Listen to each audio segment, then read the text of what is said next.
Bonjour à tous et bienvenue dans la brève sportive. Quoi de mieux que de démarrer cette semaine avec la 12e journée de Ligue 1 Lonassi et la SEC qui ne perd pas la tête. La SEC Mimosa garde la tête du classement de Ligue 1 Lonassi à l'issue de la 12e journée disputée samedi dernier. Face à Iska, les Mimosa vainqueurs 3-0 grâce aux réalisations de Kevin Bakary à la 38e, Ibrahim Dosso à la 78e et Romar Ikamoussou à la 88e minute ont enchaîné une troisième victoire consécutive en championnat. Dans le derby du Poro, le CO Korogo a vaincu l'US Chologo sur le score de 2-0. Un deuxième succès consécutif qui permet au Kalao de séjourner au 3e rang du classement général et de continuer à caresser le rêve africain à 3 journées du terme de la première partie de la saison. FC San Pedro, Oza, Boaké FC Sol sont programmés au 26 novembre pour clôturer la 12e journée de Ligue 1 Lonassi. Attendu dimanche au stade Henri Conan Bédier d'Abangrou pour la réception de l'ES Bingerville dans le cadre de la 13e journée de Ligue 2, les joueurs d'Asie ne se sont pas présentés sur le terrain en signe de protestation contre la direction du club. Selon les informations relayées, l'équipe dirigée par Nyakala Yassi réclamait aux dirigeants 3 mois de salaire impayé. En mars 2024, l'Asie d'Abangrou était confrontée à la même situation. Réclamant à l'époque plus de 30 millions de primes et de salaires impayés, Ismaël Oussou, code des princes de l'Indénié au moment des faits, avait décidé de quitter le banc pour protester contre le traitement subi par son staff et ses joueurs. Si le forfait consommé dans le groupe B de Ligue 2 fait les affaires de l'ES Bingerville qui a engrangé les 3 points de la rencontre, l'image du football ivoirien s'en trouve une nouvelle fois ternie par ce nouveau fait divers.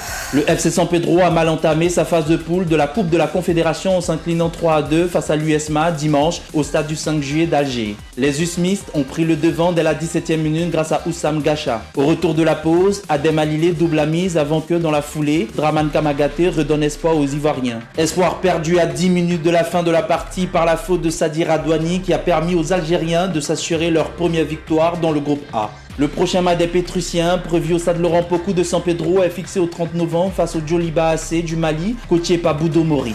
La SEC Mimosa s'est inclinée en finale de la Ligue des Champions de 1 contre l'AS FAR vendredi à Ismaïlia. Les Ivoiriennes revenues à la 55e grâce à Ami Diallo après avoir été menées 1-0 depuis la 13e sont passées tout près de l'exploit. Pour leur première participation de la compétition, la SEC a dû se contenter de la médaille d'argent après le pénalty concédé à la 85e. Devenue la première équipe ivoirienne à atteindre une finale, les Mimosas se contentent du trophée individuel de meilleure joueuse remporté par Abibou Ouedraogo, auteur de 3 buts et 2 passes décisive dans la compétition. Grâce à son parcours remarquable, la SEC place également 3 filles dans la zone type de la compétition. Il s'agit de Noura Diallo, Ami Diallo et Abibou Ouedraogo.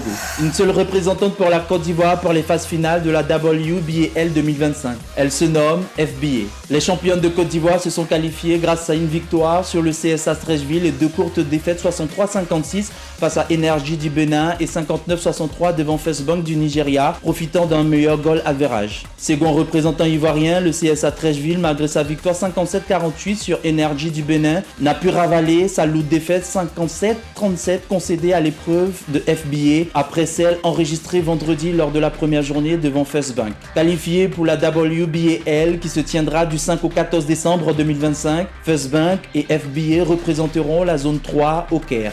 Du 28 au 30 novembre 2025, Abidjan accueille la 3e édition de l'Open International de Judo. Plus de 200 judokas issus d'Afrique, d'Asie, d'Europe sont attendus au Hall des Sports à Trècheville pour prendre part à ce Open qui cette fois est qualificatif pour les Jeux Olympiques de Los Angeles, a révélé Daboné Seydou, le président de Côte d'Ivoire Judo qui était face à la presse le samedi dernier au siège fédéral. Aussi, parce que l'Open d'Abidjan représente la vitrine des compétitions sur le plan africain, il servira également de zone d'incubation des futurs champions ivoiriens et internationaux. Ainsi, en marge de l'Open sera organisé les championnats d'Afrique, cadets et juniors. Après 2023 et 2024, la crème du judo mondial débarque à nouveau en Côte d'Ivoire. Une danse, le Mayebo avait une variante nommée Effacer le tableau. Jean-Claude a mis le fameux pas de feu Seliko Seliwata à exécution lors du duel Al-Ali vs MC Alger. Les débats furent immédiats. Jean-Claude, qui es-tu? Le solo, Jean-Claude, À demain pour un autre numéro de la brève.